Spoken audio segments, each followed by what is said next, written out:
예수님께서 세 번째 비유를 하십니다. 첫 번째 비유가 뭐였죠?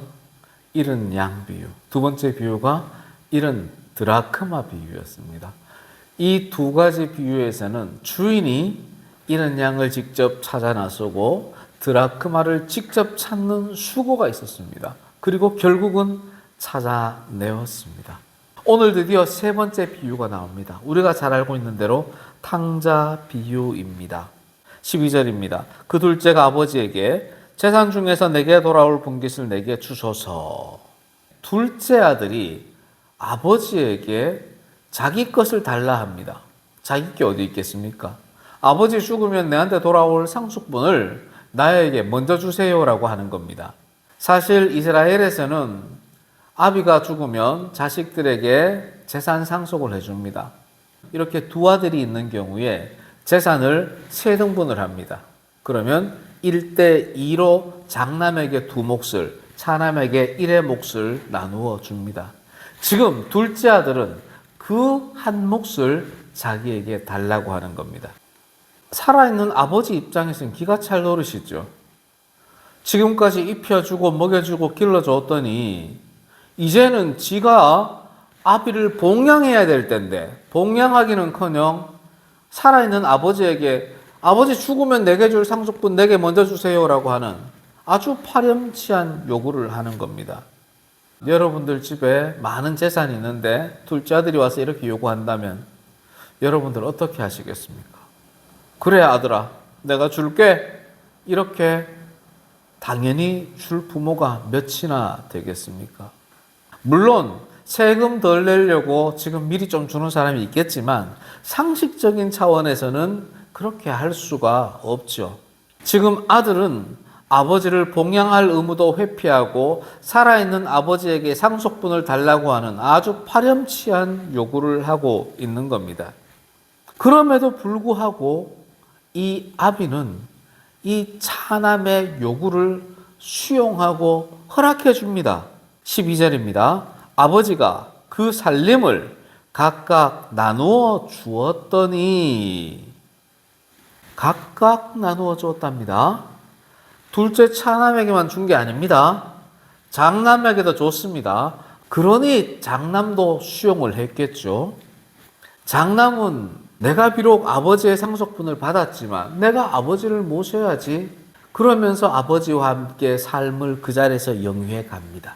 그런데 둘째는 그렇지 않았습니다. 왜 상속분을 요구했겠습니까? 그거 팔아서 현금화해서 어딘가로 가고 싶다는 거죠. 나를 통제하는 아버지의 손아귀에서 벗어나고 싶다는 거죠. 내 멋대로 한번 살아보고 싶다는 겁니다. 한 번뿐인 내 인생 나는 멋지게 살리라. 자기가 받은 그 재산을 현금화 시킵니다. 13절입니다. 그 후 며칠이 안 되어 둘째 아들이 재물을 다 모아가지고 먼 나라에 갑니다. 며칠이 안 됐답니다. 미리 이 둘째 아들은 아버지 재산을 받으면 어떻게 판매하고 현금은 어떻게 모으고 어떤 재산은 내가 들고 가고 금은 은은 내가 어떻게 가져가야 되겠다 준비를 다 해놓은 상태입니다. 며칠 만에 모든 것을 처분하고 현금화시키고 보석화시켜서 그것을 가지고 먼 나라로 떠납니다. 먼 나라로 간다는 것은 어떤 의미가 있을까요? 우리 아버지의 입김이 더 이상 내게 영향을 미치지 못하는 곳에 가고 싶다는 겁니다. 내가 더 이상 아버지 생각하지 아니하고 내 멋대로 살만한 곳으로 찾아가겠다는 겁니다. 나는 이제 자유다. 자유를 누리기 위해 먼 나라로 떠나가는 겁니다. 자기가 재산을 굴려서 뭔가 자기 사업을 하겠다라고 하는 의도라면 좋겠는데 이걸 팔아서 먼 나라로 간다. 봉양 의무도 회피하고 아버지 곁에 있는 것도 싫다. 내 멋대로 살고 싶다고 떠나는 이 둘째 아들을 향해서 아버지 마음은 도대체 어떠했겠습니까? 아버지는 이런 차남의 요구를 수용해 줍니다. 그래, 네 인생이다. 네가 선택했다. 네가 책임져야 한다. 아버지는 마음에 아픔이 크지만 그 아픔을 감당하면서 둘째 아들이 원하는 대로 보내줍니다.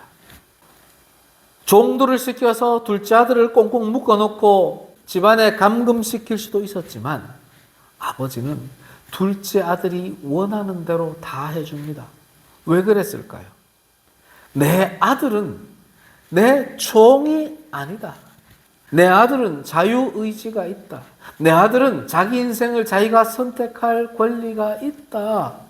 내 아들은 자기 인생을 책임져야 한다.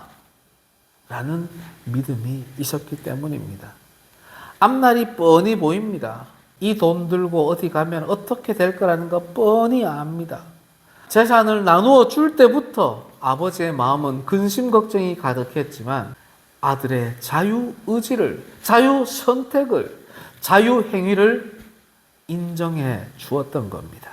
드디어 둘째 아들은 현금화시킨 모든 재물을 들고 먼 나라로 갑니다. 가니까 좋습니다. 희왕찬란합니다. 아버지 밑에서 이것도 하지 마라, 저것도 하지 마라, 뭐는 어떻게 해라, 어떻게 해라. 맨날 잔소리만 들었는데 아버지의 소나기에서 벗어나서 이웃 나라, 먼 나라에 가보니 우와, 이런 별천지가 있나. 놀랄 노짜입니다. 날이면 날마다, 밤이면 밤마다 잠시도 지루할 틈이 없습니다. 아버지로부터 받은 모든 재산들 팔아서 갔는데 순식간에 다 허비해버립니다. 13절입니다. 거기서 허랑방탕하여 그 재산을 낭비하더니 14절에 보면 다 없애버렸다고 이야기를 합니다. 그런 와중에 흉년이 들어버립니다. 돈이 있을 때는 어떻게든 살 수가 있었는데 돈이 하나도 없습니다. 여태까지 같이 유흥을 즐겼던 친구들도 하나둘 자기 곁을 떠나버립니다. 배가 고파 죽겠습니다.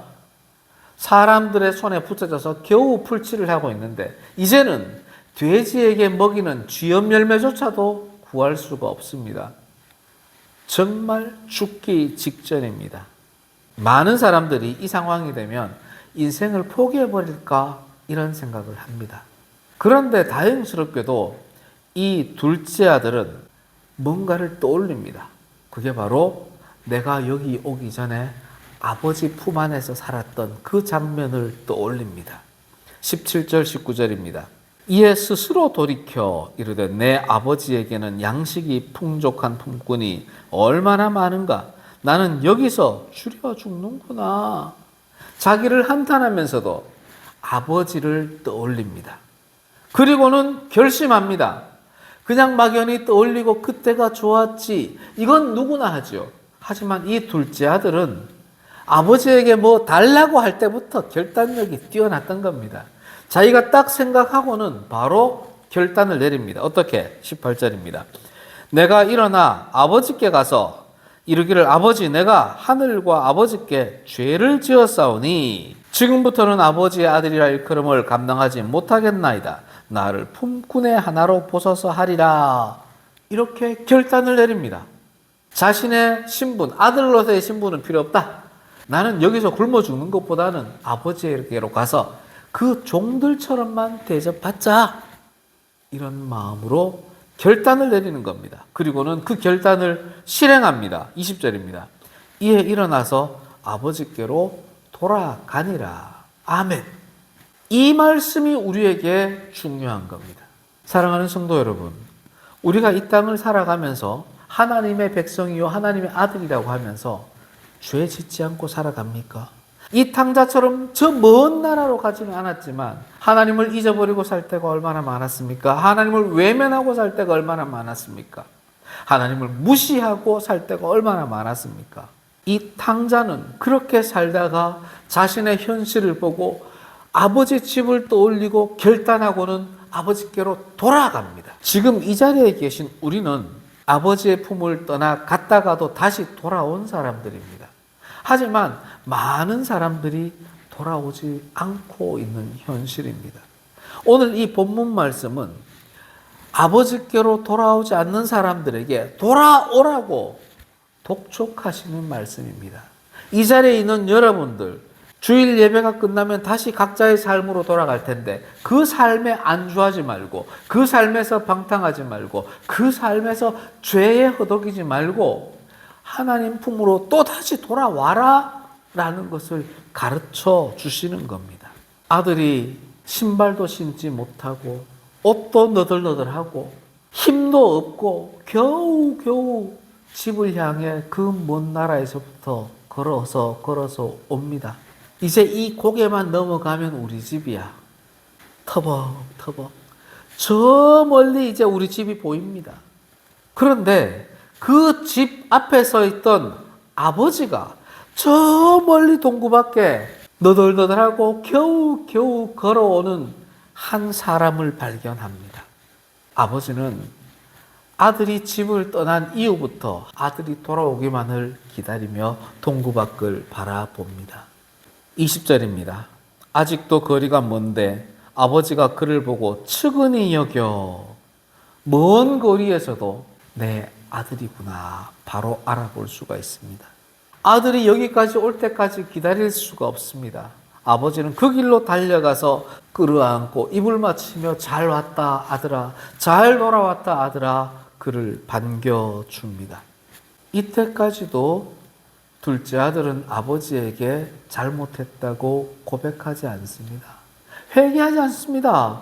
그저 멀리서 걸어오고 있을 뿐이었는데 아버지가 발견하고 먼저 그에게 가서 끌어안고 입을 맞추며 환대를 해주기 시작합니다. 사랑하는 성도 여러분, 여러분들이 주님의 몸된 교회에 들어오는 그 순간부터 하나님이 역사하십니다. 여러분들이 앉아서 기도하기도 전에, 회개하기도 전에, 찬양하기도 전에, 말씀을 듣기도 전에 하나님은 여러분들이 예배당 안으로 들어오는 순간부터 벌써 보시고 측은히 여기시고 여러분의 심령을 어루만져 주시기 시작하십니다. 교회의 문을 여는 순간부터 내가 주님 계신 집에 왔구나라는 것을 느끼게 해주시는 분이 바로 하나님이십니다. 그제서야 아들이 아버지께 고백을 합니다. 21절입니다. 아버지, 내가 하늘과 아버지께 죄를 지었사오니 지금부터는 아버지의 아들이라 일컬음을 감당하지 못하겠나이다. 둘째 아들이 아버지께, 하늘 하나님께 회개합니다. 범죄했다고 회개합니다. 어떤 범죄? 살아계신 아버지에게 내 상속분을 주세요. 그 재산 내 마음대로 쓰겠습니다. 하나님을 섬기는 것보다, 아버지를 섬기는 것보다 나는 내 인생을 살아가겠습니다 라고 하며 아버지 곁을 떠났던 그것을 범죄로 인식하고 회개를 합니다. 아버지를 위해, 하나님을 위해 사용해야 했던 재물들을 다 방탕에 써버린 것을 범죄로 인식하고 회개합니다. 그리고는 이제 나는 아버지의 아들이라 일컬음을 받기에 감당하지 못하겠습니다 라며 아들의 신분을 포기하겠습니다 라고 고백하며 회개합니다. 그저 저 종들처럼 먹여만 주시면 됩니다. 제가 열심히 일하겠습니다. 회개의 실천 방안까지 제시합니다. 돌아온 것만으로도 기특한데 돌아와서는 회개하는 모습을 보고 아버지는 너무너무 기뻐합니다. 22절 23절입니다. 아버지는 종들에게 이르되 제일 좋은 옷을 내어다가 입히고 손에 가락지를 끼우고 발에 신을 신기라. 그리고 살찐 송아지를 끌어다가 잡으라. 우리가 먹고 즐기자. 아멘. 제일 좋은 옷이라는 것은 뭘까요? 영화로운 옷을 입히겠다는 겁니다. 이 아들이 영화로운 것이 아니라 아버지의 아들로서 영화롭게 하겠다는 겁니다. 혼자 있으면 아무 볼품없고 손가락질 당할 인물이지만 이제 너는 다시 내 아들이니 내 아들이라는 이유 하나만으로 너는 영화로움을 받아야 한다라는 의미로 영화로운 옷을 입혀주는 겁니다. 가락지를 끼워줍니다. 아들이라는 신분을 다시금 인식시켜 줍니다. 사람들에게. 까딱 잘못하면 종들이 무시하고 비난할 수 있는데 그럴 수 없어. 이 아이는 내 아들이야. 그 증표가 가락지야 라고 끼워주는 겁니다. 신발도 신겨줍니다. 종들은 신발을 신지 못했지만 이 아들은 내 아들이야. 신발도 없는 너희들과 같은 종이 아니야. 너희들 이 아들에게 함부로 하지 마. 얘는 내 아들이야. 그러면서 아들에게 신겨줄 신발을 주는 겁니다. 살찐 송아지를 잡습니다. 한글에서는 살찐 송아지지만 원문에서는 그라는 관사가 있습니다. 그 송아지를 잡아 잔치를 베푸는 겁니다. 아버지는 아들이 돌아올 날만을 기다리면서 키웠던 그 송아지를 드디어 잡아서 그 송아지를 이 아이에게 먹이는 겁니다. 아버지는 아들이 집을 나갈 때부터 벌써 돌아오기를 기다리고 있었던 겁니다. 사랑하는 성도 여러분, 얼토당토 않는 요구를 하는 아들을 바라보는 아버지의 마음이 어떠하겠습니까? 그 재산을 현금화해서 먼 나라로 떠나버리는 아들을 바라보는 아버지의 마음이 어떠하겠습니까? 아들이 저 멀리서부터 올 때 그것을 바라보고 아들임을 확인하고 달려가 끌어안으며 환대하는 아버지의 마음은 어떠하겠습니까? 그 아들이 돌아올 때까지 애가 타는 그 아버지의 마음은 어떠하겠습니까? 예수님께서 이 비유를 하신 것은 회복이라는 것을 가르쳐주기 위함입니다. 24절입니다. 이 내 아들은 죽었다가 다시 살아났으며 내가 잃었다가 다시 얻었노라. 아멘. 결심하고 실행하는 회개는 회복으로 이어집니다. 마음만으로는 부족합니다. 아버지께로 나아와야 하고 나아와서 회개할 때 그는 하나님의 자녀로 회복된다는 것을 가르쳐주기 위해 이 비유의 말씀을 선포하시는 겁니다. 사랑하는 성도 여러분, 저와 여러분은 이 탕자보다 의로운 삶을 살고 있다고 자부할 수 있습니까? 그렇지 않잖아요. 이 탕자와 똑같이 하나님께 죄를 짓고 살아가는 것이 우리의 연약한 인생 아니겠습니까? 순간순간 죄인의 삶을 살아가고 있는 것이 현실 아니겠습니까? 그렇다면 어떻게 해야 되겠습니까? 아버지께로 돌아와야 합니다. 그리고 주 예수 그리스도의 이름으로 회개해야 합니다. 그리하면 하나님께서는 다시금 우리를 회복시켜 주십니다. 하나님의 자녀로. 아버지의 마음은 꿀뚝 같습니다. 떠나지 말라. 비록 떠났더라도 돌아오라. 내가 기다리고 있노라.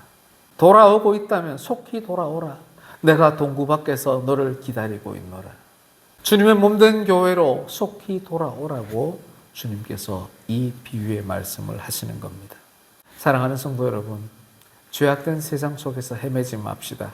주님이 기다리시는, 하나님이 기다리시는 주님의 몸된 교회에서 하나님의 자녀됨을 또 한 번 체험하는 귀한 은혜를 누리는 성도들이 됩시다. 아멘.